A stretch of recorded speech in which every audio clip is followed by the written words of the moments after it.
नमस्कार, आप देख रहे हैं विमर्श न्यूज और मैं हूं आपके साथ प्रिया शर्मा। पेश है दिन भर की 10 बड़ी खबरें।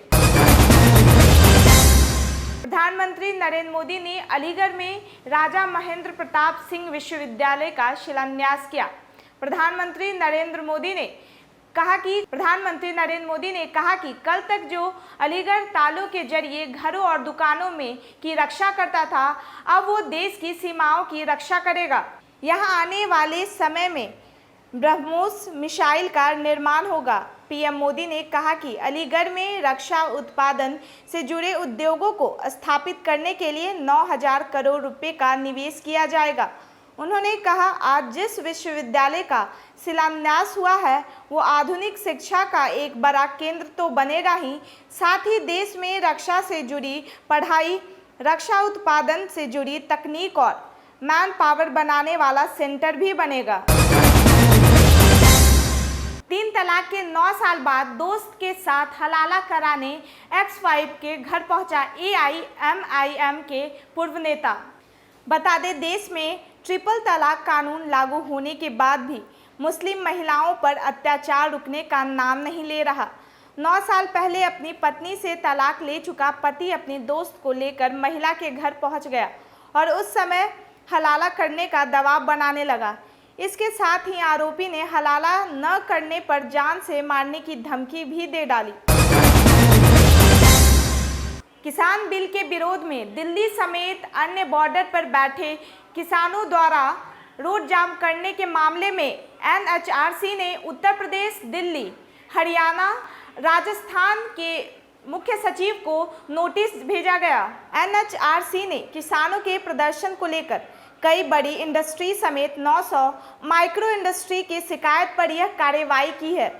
शिकायत थी कि किसानों के प्रदर्शन से ट्रांसपोर्ट को भारी नुकसान हो रहा है, साथ ही मरीज, दिव्यांग और बुजुर्गों को भी परेशानी हो रही है।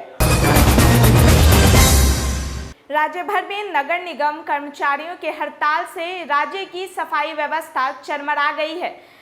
हर तरफ गंदगी का अंबार है तो बजाते नालों और कूड़े की दुर्गंध से आम से खास तक हलकान है।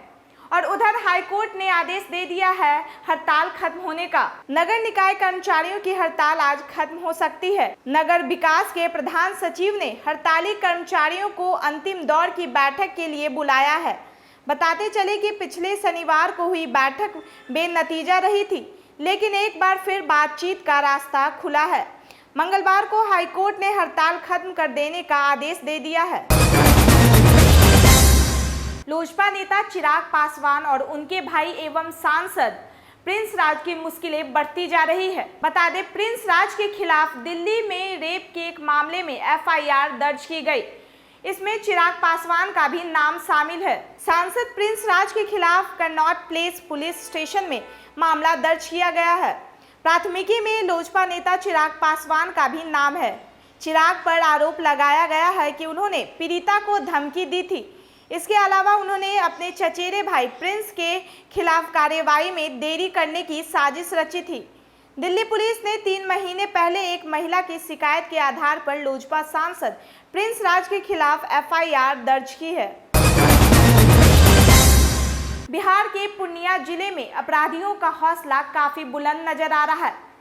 इस बात का अंदाजा इसी बात से लगाया जा सकता है कि पिछले 48 घंटों में 4 हत्याएं की गई है। इन चारों मामलों में अब तक पुलिस कोई खास कार्रवाई नहीं कर सकी है। लोगों में पुलिस प्रशासन के खिलाफ काफी आक्रोश देखने को मिल रहा है। लोगों ने सुबह सवेरे सड़क जाम कर खूब बवाल काटा है। भोजपुरी और मगही भाषा को लेकर झारखंड के मुख्यमंत्री हेमंत सोरेन का बड़ा बयान आया है, जिस पर एक बार फिर से प्रदेश में भाषाई विवाद गहरा सकता है। हेमंत सोरेन ने कहा, भोजपुरी और मगही बिहार की भाषा है, झारखंड की नहीं। झारखंड का बिहारीकरण क्यों किया जाए? हेमंत सोरेन ने कहा कि महिलाओं की इज्जत लूटकर भोजपुरी भाषा में गाली दी जाती है। उन्होंने कहा कि झारखंड के लिए आदिवासी और क्षेत्रीय भाषाओं के दम पर जंग लड़ी गई थी, भोजपुरी और मगही भाषा की बदौलत नहीं। कोरोना संक्रमण के बाद अब इन दिनों डेंगू भी कहर बरपा रहा है।